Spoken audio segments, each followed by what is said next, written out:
Oh, we're live. Live. Welcome to our first episode of Momentum, talking about Chat GPT, going live, navigating a little bit between Chat GPT and Perplexity to kind of see how we can use it in our lives a little bit. And Jason has done some work with prompts, and which is used in Chat GPT a lot to kind of build um, I don't know how you would even say it, like a kind of software inside of the computer in a weird way.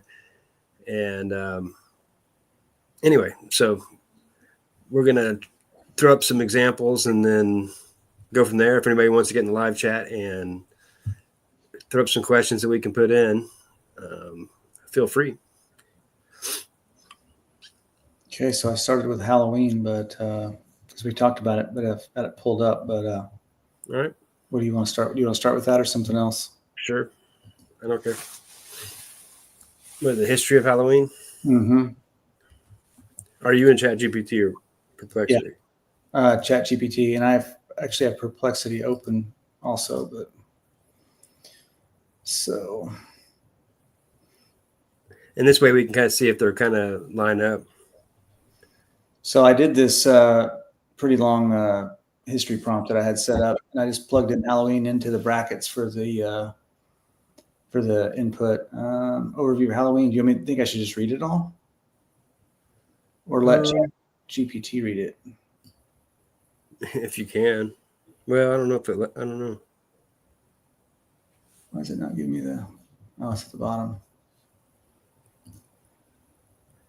Overview of Halloween. Key dates. Halloween is celebrated annually on October 31st. Its origins trace back to the ancient Celtic festival of Samhain, observed around 2,000 years ago in what is now Ireland, the UK, and northern France. The modern form of Halloween evolved through medieval and colonial periods and became widely popular in the 19th and 20th centuries. Location. Originally a Celtic festival, Halloween's traditions spread through Ireland and Britain, and later became widely celebrated in North America. Today, it is observed in many countries worldwide. Major participants.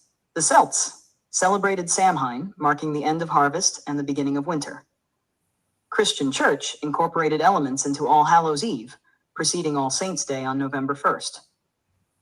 Irish and Scottish immigrants brought Halloween traditions to North America in the 19th century. Social, political, and economic context. How did I get lost? Ancient and medieval eras. Samhain was a spiritual and agricultural festival where Celts believed the boundary between the living and the dead blurred. Bonfires, sacrifices, and divination were common. Medieval church influence. The Catholic Church sought to Christianize pagan celebrations, leading to the establishment of All Saints' Day, Nov 1, and All Souls' Day, Nov 2, incorporating elements of Samhain. 19th century immigration and popularization. Irish and Scottish immigrants fleeing the Great Famine, 1845 to 1852, brought Halloween customs to the U.S., where the holiday evolved into community-based events like trick-or-treating. 20th, 21st century, commercialization and globalization. By the early 20th century, Halloween became secularized and commercialized, with costumes, parties, horror films, and themed merchandise generating billions in revenue worldwide. Significant outcomes and consequences. Immediate effects: the blending of pagan, Christian, and folk traditions into a single holiday, the shift from a ritualistic festival to a community-based event emphasizing costumes, candy, and parties. Long-term effects. Commercial boom. Halloween became a multi-billion-dollar industry, with retail sales from decorations, candy, and entertainment. Cultural exports. Many non-Western countries adopted Halloween, integrating local traditions. Moral panics and religious criticism. Some Christian groups view Halloween's pagan roots as anti-Christian, while others see it as harmless fun. Pop culture influence. The rise of horror films, haunted attractions, and spooky folklore tied to Halloween themes. Notable quotes and primary sources. Ancient Celtic poetry and myths. Samhain is referenced in Irish folklore, including Taine Bo Cuing, Cattle Raid of Cooley. Medieval church writings, records of All Hallows Eve observances. Historical newspapers, 19th century American newspapers, document Halloween's growing popularity. Modern pop culture references. Quotes from films like Halloween, 1978, "It's Halloween. Everyone's entitled to one good scare." Connections to other historical events. Samhain and other harvest festivals. Similar to the Mexican Dia de los Muertos, Day of the Dead, where spirits of the dead are honored. Christianization of pagan holidays, similar to how Christmas incorporated winter solstice traditions. Immigration and cultural adaptation, like St. Patrick's Day, Halloween transformed in America due to Irish influence. Recommended books and resources. Books, Halloween. That was interesting. See how on St. Patrick's Day, the period made it stop like it was a sentence end? Did you hear that? Yeah. That was interesting. Where Perplexity, it wasn't near as extensive as that, but it has stuff at the bottom like related that kind of went over some of those same things, which you just would have had to look for it a little bit more. You know what I mean? Yeah. So Chat GPT kind of won on that one, I think. Yeah. Yeah, but also I put in a pretty extensive prompt. Yeah. That's the prompt I put in. What I just put history of Halloween. And what is the history of Halloween? So mine had significant outcomes, consequences, and notable quotes, all of that. And that's what I mean about prompts. That's awesome. So you want to do another historical event, or do you want to do one of the other ones? Well, I don't think. What's a good historical event?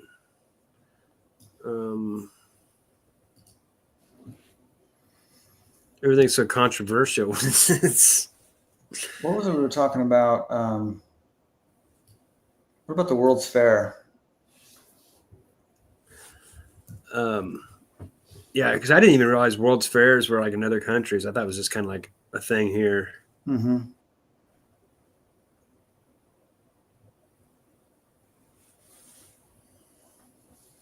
What did you think of having that read it? I like that. Yeah. That's like, this is me though. I think I can. I wonder if I can click it to read it, and if I can stop it where it's at, and we can talk about it, and I can start it again. I was just asking if you could pause it. I got totally lost on that one before. Sorry, I couldn't figure out where it was at. Now, so it worked. At first, I was like, maybe it doesn't matter, but then when you caught up to it, it's so much easier to follow when you read it too. Okay. World's Fair history. The problem is if I start it reading aloud, I don't think I'll be able to stop it unless I scroll back down to the bottom and click stop, and then I'll have to try to find. That might be hard to keep up with. Let's just try it. Yep, this is kind of just see what happens. World's Fair refers to a series of large international exhibitions held to showcase technological advancements, cultural achievements, and national prestige. Below is an overview of its history and impact. Overview of the World's Fair. The World's Fair, also known as an Exposition Universelle, or Expo, is a global event that has taken place in various forms since the mid-19th century. The first recognized World's Fair was the Great Exhibition of 1851 in London, held at the Crystal Palace. Since then, fairs have been held in different locations worldwide, each reflecting the cultural, political, and economic climate of its time. Key dates and locations. Some of the most famous World's Fairs include 1851, the Great Exhibition, London, UK, the first modern World's Fair highlighting industrial innovations. 1889, Exposition Universelle, Paris, France, unveiled the Eiffel Tower as a symbol of modern engineering. 1893, World's Columbian Exposition, Chicago, USA, celebrated the 400th anniversary of Columbus's voyage and introduced the Ferris wheel. 1900, Exposition Universelle, Paris, France, showcased Art Nouveau and early motion picture technology. 1939 to 1940, 1939 New York World's Fair, USA. The World of Tomorrow theme introduced futuristic concepts, including early television. 1967, Expo 67, Montreal, Canada, considered one of the most successful expos, symbolizing modern innovation and international unity. 2010, Expo 2010, Shanghai, China. Can you Largest pause it? state, highlighting sustainability and urban development. Major participants. One that on Perplexity has 1876, and it's the telephone in Philadelphia. It's one they didn't put in there. That's interesting. It's interesting too. They put it's listed in Chicago. They celebrated the 400th anniversary of Columbus's voyage. That's funny. Yeah. Sorry, I'm glad it wasn't that long, so you could actually pause it. Yeah, but I just thought it was interesting, because that's Philadelphia and telephone. That's a pretty big one. Better than the Eiffel Tower. What year was that? 1876, Philadelphia. Yeah, you'd think that one would be a pretty big one. Pretty important. We still use them. I thought the 1890s was the one where they introduced the street lights too. Maybe I'm wrong. I can circle back to that. That can be our next topic. Yep. Or was it street lights or was it electricity? Because I think they roll out electricity with they had street lights inside. It was something like that. Let me see if I resume this, if it goes back to where we're at or starts over. The World's Fair refers to a series of large international exhibitions held to showcase technological advancements, cultural achievements. It's going to start over. Oh, shoot. Yeah, so... Oh, we found one flaw. Mm-hmm.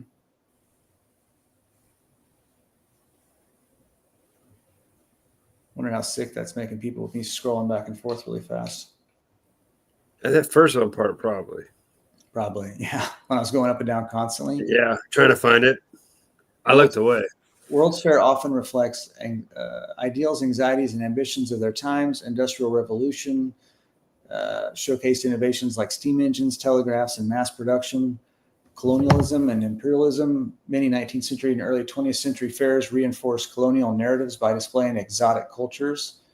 World Wars, Cold War.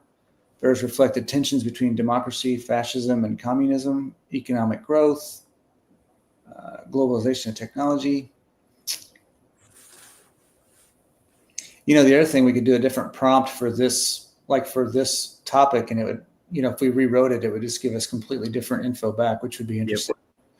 Yep. Immediate impacts, the telephone, 1876. There it came up. It's got that here. That's interesting. Electric light in the 1880s and television in 1939 were first introduced to the public at the World's Fair. TV was introduced in 1939.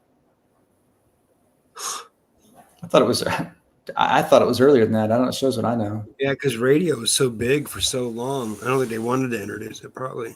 Yeah. Eiffel Tower in 1889. Disneyland's Tomorrowland was in 1955, inspired by futuristic designs from the 1939 New York's World's Fair. The future. So this will be interesting. Long-term legacy, urban development. Cities like Chicago and Paris saw long-lasting economic and infrastructural growth after hosting fairs. International cooperation. Just like the Olympics. Mm-hmm. Notable quotes and artifacts. Eiffel Tower was originally meant to be temporary, built for the 1889 Expo. That's crazy. I didn't remember that. Temporary? I'm sure this stuff is all covered in our history class in high school. But one thing I remember about World's Fairs too, like that's when they introduced hot dogs and ice cream and hamburgers. Primary sources was the Book of the Fair by Hubert Howe Bancroft. Did he write that in 1893? Because I feel like, it's a detailed account of the 1893 Chicago World's Fair. Official reports and exhibitor catalogs from different fairs available in archives. Connection to other historical events. This should be interesting. Olympic Games, like World Fairs, the Olympics serve as a stage for international competition and technological progress. Space race, the Great Depression and economic recovery, 1933 Chicago World's Fair a 1939 New York fair were efforts to inspire hope during economic hardships. Interesting. The light bulb was 1878.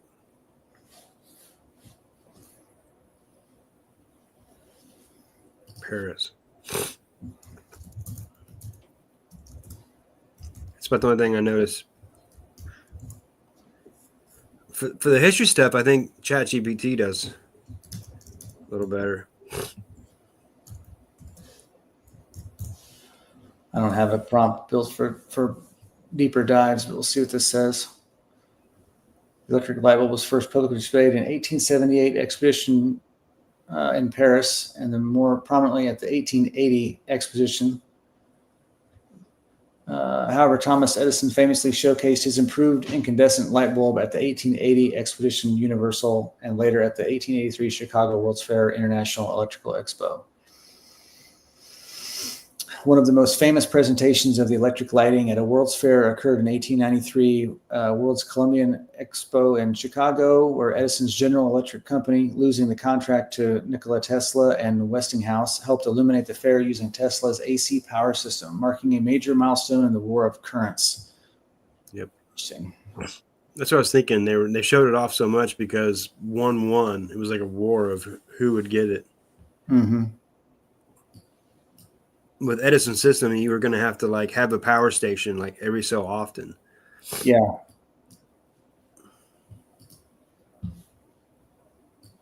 At least back then. I don't know. Maybe it could change now. My sister's run into that. She's in Germany. She's got all the different wattages, you know. Mm-hmm. She blew a hairdryer already. What's different in wattages in Germany? Just the electronics don't really work the same. You have to have converters or buy their stuff. Mm-hmm.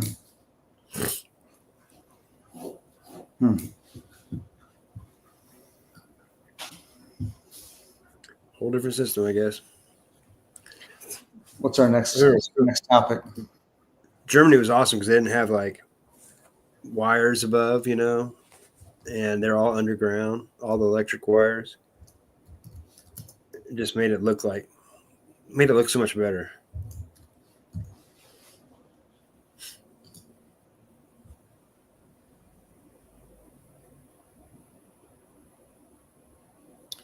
Electricity operates on a 230-volt system at 50 hertz, which is standard across most of Europe. Here's a breakdown of electricity grid, power supply.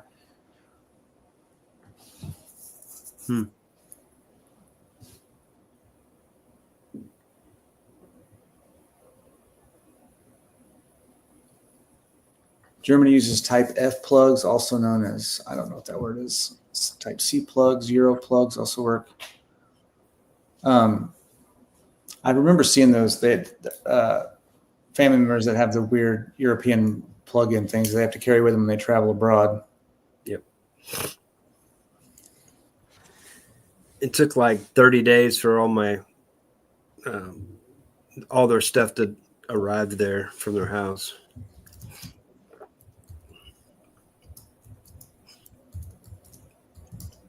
Hey, is there someone in the chat? Dance Exponets. How's it going? What does an electric Euro plug look like? I'm afraid of what I'm going to get, but I'm going to try it. See if it'll give me a picture. I bet Perplexity will. I bet it will too. Yeah, this is just giving me an explanation of what it looks like. It's one thing I like about Perplexity, the pictures.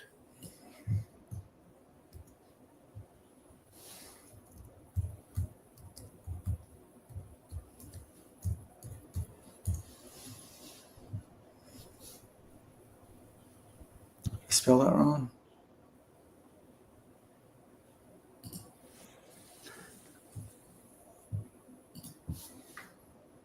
Jason, Perplexity. You got it? Look. Make me big. Hold on.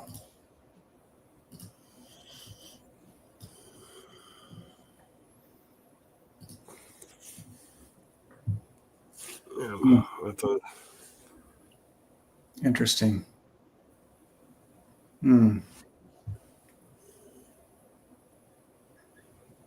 Here's dance exponents. Is that 230 volts. I think ours is like 120 or something. is that Maybe I'm wrong. is that rich? Uh-huh. Is that rich? Oh, yeah, that is rich, isn't it? Yeah. I knew it. Dance Exponent. That's a band in New Zealand. Mm-hmm. What do you want us to look up, Richard? Or dance I'm glad exponent? he came. Nothing super. We're just fighting through our first episode of our AI idea. Yep. Which I think, it does such a good job. It's so thorough. Mm-hmm. But once we get some people in here live, they'll be asking questions to put in, so it'll be kind of fun.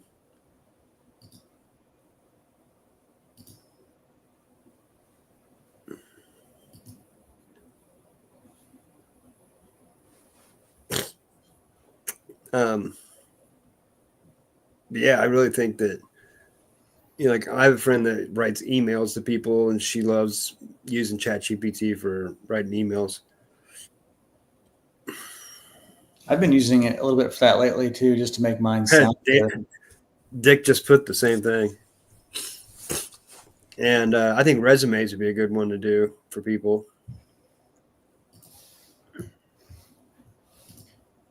Yeah, I think that's already pretty huge.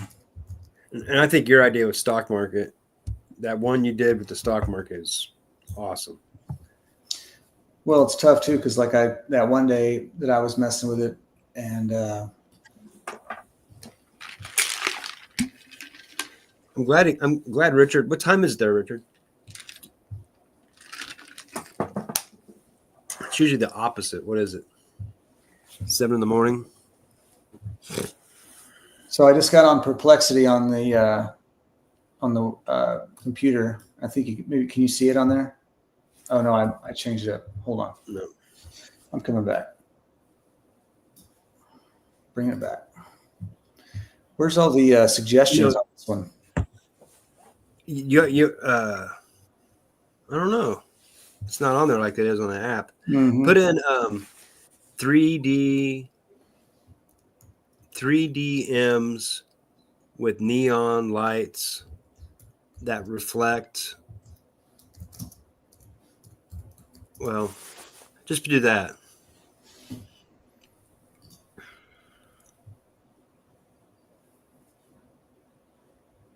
What are we looking up? Huh? I want to see a picture of a 3D M light that a 3D. Make sure the M is separate. Yeah.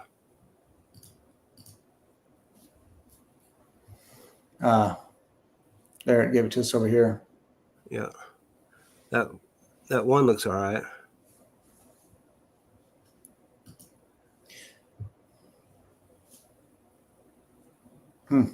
Interesting. That one's cool. Whoa. That's And pretty. you can add some more suggestions, I like that. That's not bad. For the momentum. Look at that one. That's cool.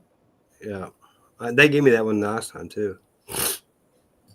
That one that I gave me was the best, I think. The one that was on, look, that was on fire. Yeah, like 3D. What did I put? 3D metal. I think I put 3D neon light metal. Something like that. I don't know. Yeah, that one was pretty cool. I wonder if these are going to have a watermark on them. I just downloaded a couple of them. Bet they I don't do. know. I screenshotted them and. Yeah, but if you screenshot them, they're probably pretty low res. And if you actually download it might let you take it, but it might be. Yeah. Yeah, that's pretty low res. It's 27K, but it doesn't have a watermark on it anywhere. I wonder if you have the premium version, it'll give you a better. Probably. The one with the wires in it's really cool looking. I could use this for the thumbnail. Oh, he said he's listening, I think. Hmm. We should get him in the chat with Richard. Mm-hmm. Yeah, he said he's listening along. He might be driving. Jeff called me the other day, and I didn't call him back, and I just remembered last night. Sorry, buddy. Well, he knows how busy you are. What else could we do? What are some of the things we had on here? Let me look. Well, do you want to do them in Perplexity or in Chat GPT? Let's do Perplexity for a couple. Yeah. Best car, SUV, truck. Best truck for the price in 2025. How would you say best? What is the best? What Best to buy? engine. Best car or best truck or SUV or what's the? I know. I was trying to think. Best. Well, how would you word it? And that's why it's going to be interesting to try to do this, because you have to like not say favorite or best or this I and that. guess what's the outcome we're looking for? Is it like the easiest to work on, the most reliable, or like the most durable? Well, economic and reliable, and which will last longest. But I was saying 2025. So historically, the truck that lasts the best, and what's the What best is the price most on them in economic 2025? and reliable truck? Oops. Yeah.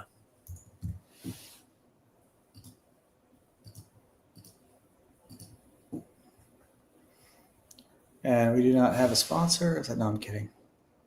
Based on does Perplexity read it? It will, but it only reads a few, I think. I think Chat GPT does the same thing. It'll only let you read a few, and then it shuts it off unless you have the premium.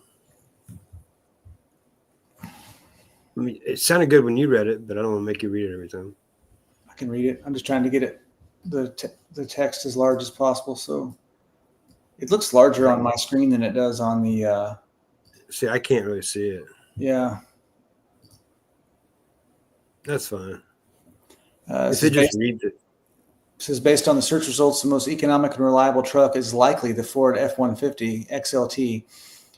This pre-owned pickup truck offers an excellent balance of fuel efficiency, power, and reliability. Here are some key features to make it stand out. Fuel efficiency, powerful engine, transmission, and drivetrain. For those looking for a new truck option, the Ford Maverick is also worth considering.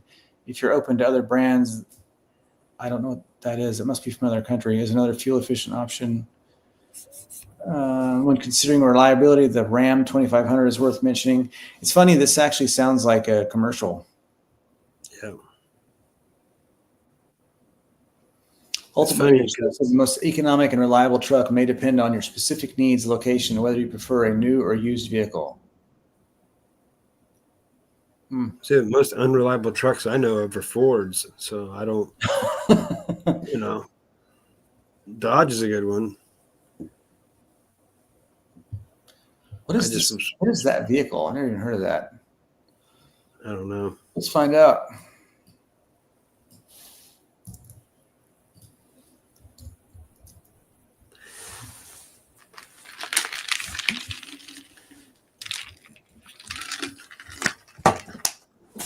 Plan the next New Zealand vacation. Oh, wow. There it is. Is that it? Whoa. It's like something from Southeast Asia. I'm confused here. It says over here, I apologize, and I'm not able to show or generate a picture, but then it has these popped up. I don't know. Interesting. Well, let's change this to car and see if it says Ford too. Maybe we'll know that Ford has paid off. I'll check Chat GPT.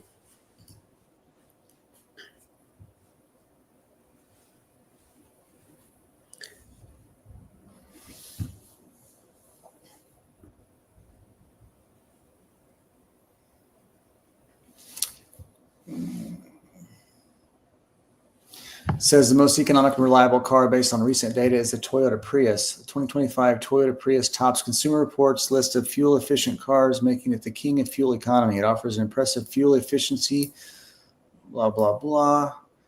The Prius is known for its exceptional reliability. Other highly economic and reliable options is Honda City Hybrid, Toyota Corolla, Suzuki, I don't know what that is, and Honda Accord. I'd say that's pretty accurate from what I've heard to people. Everybody always recommends those. I was surprised it said Ford, though. What did Chat GPT say? They said the Ford Maverick.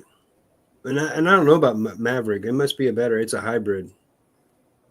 I think my brother-in-law might have a Ford Maverick. So that's a new one. The F-150s aren't really that reliable.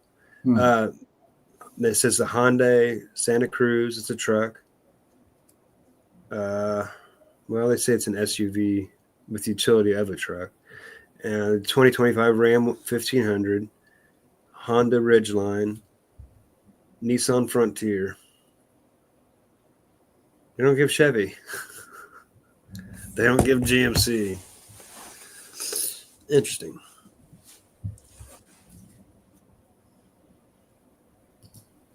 What are some other ones? Travel suggestions for a cheap vacation from Texas. In your origins, Texas. You want to do 5? It's not New Zealand. 5 destinations. Wait.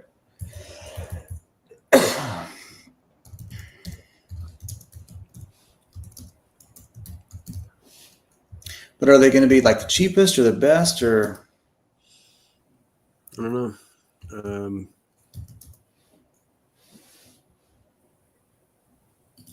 How about like the conversion rate of money for a great vacation? Most affordable? Yeah. Some might be more affordable. I don't know. I'm basically say Thailand. In the USA or in the world? Might as well do world, and then we can go down to USA.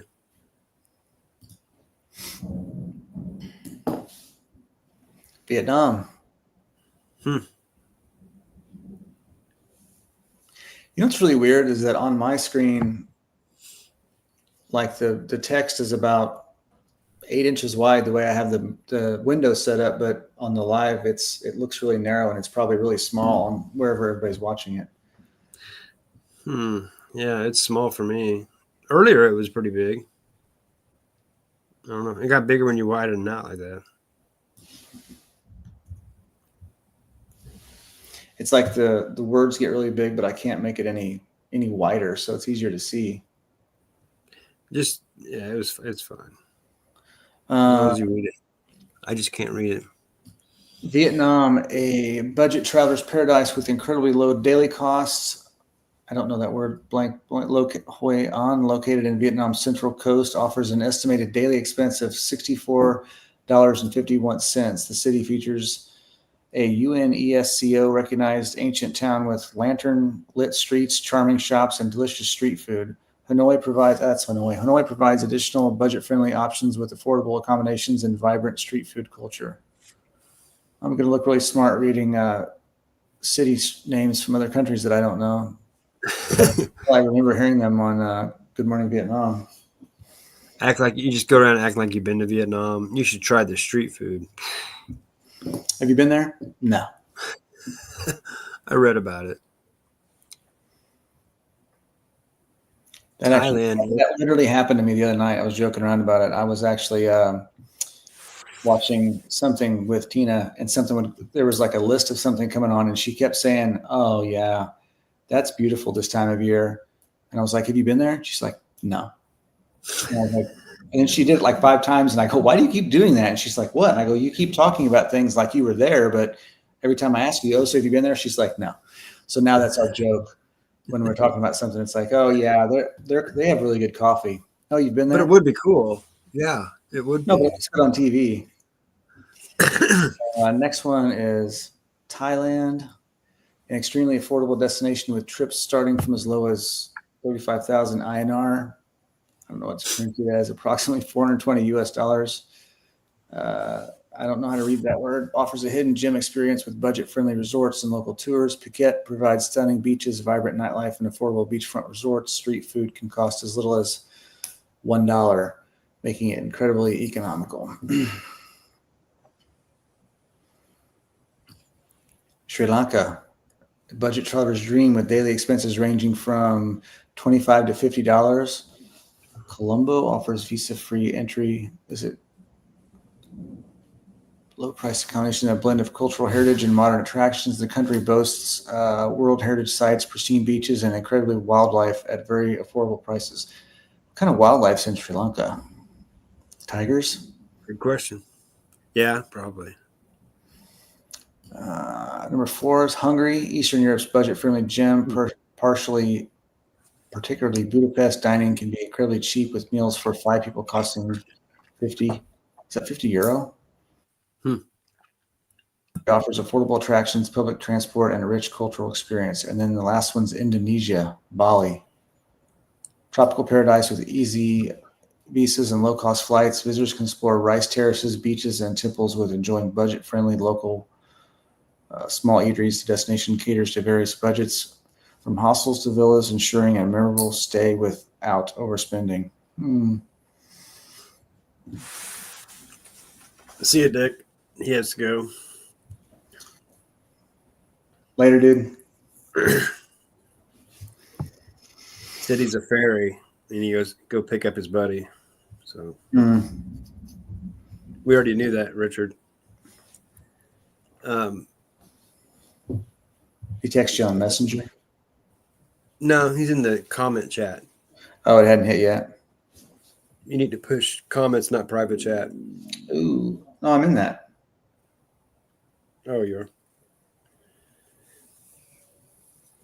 Oh, yeah. It hasn't popped up yet on mine. Oh, wait. For some reason, it was scrolled up too far and it wasn't showing. There we are. Well, we're at 40 minutes. You want to wrap our first one up? Just a second. Let me check the.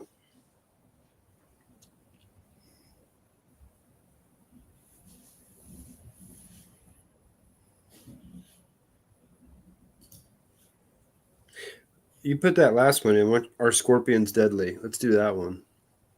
That should be a quick one. Because I've come across them in my getting in the freaking eave troughs of houses.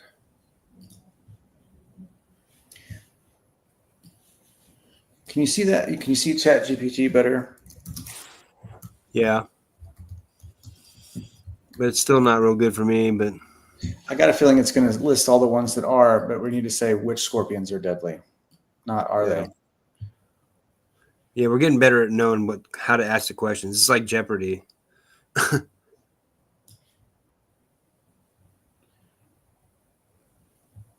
2,500 species of scorpions. Let's let this one read it. Yeah. It's thinking about it. I've seen copperheads. I've seen scorpions. Ugh. Mm-hmm. And it's thundering outside. It's getting ready to storm. Richard had us on his TV, big screen. That's awful. Poor guy. For some reason, it's not one to read it. It's just spinning. It's like it's working on it.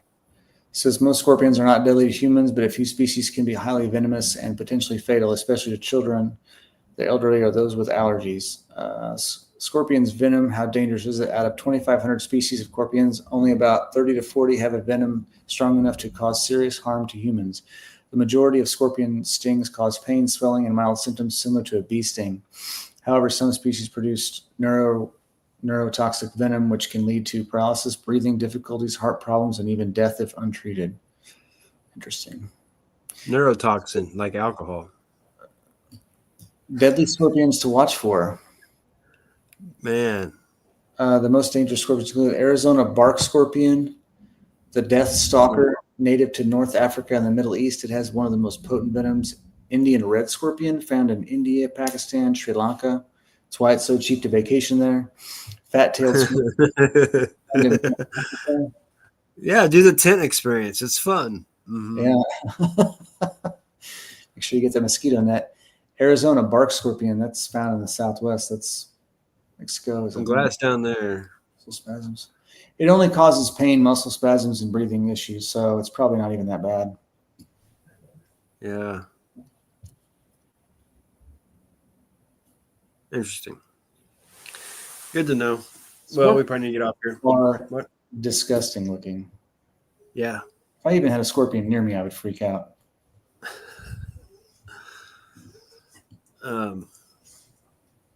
Yeah, that was fun. Yeah. All right. You want to turn it off? We'll have better questions next time too. We'll know how to better work it, and it'll be fun. We have more people in the chat to kind of. And next time we'll actually promote the live a little better. We just kind of want to run this. A little bit of a trial run. All right, I'm going to shut it off. If you're watching, sorry. Thanks for showing up. Thanks for our friends for showing up for a second. Yeah.